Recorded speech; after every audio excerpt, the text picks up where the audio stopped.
Programang ito ay rated SPG. Striktong patnubay at gabay ng magulang ang kailangan. Maaaring may masiselang tema, lengguwahe, karahasan, sexual, horror o droga na hindi angkop sa mga bata.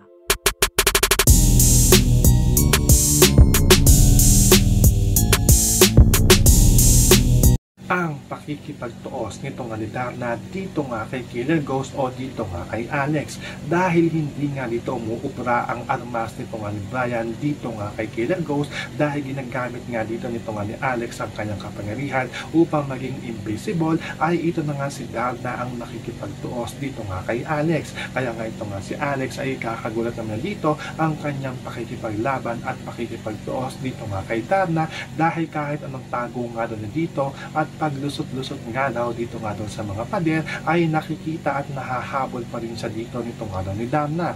So ito naman si Darna ay may taglay nga itong kapangyarihan na kahit nag-i-invisible nga dito ito nga si Alex ay nakikita pa rin niya ito kung saan nga ito tumatagos at kung saan nga ito nagtatago. So pakakaabangan nga natin dito ang pagtutuos dito nga ni Darna at ito nga si Alex. Yan ang ating pakakakaratukan at pakakaabangan dito nga lang sa Darna.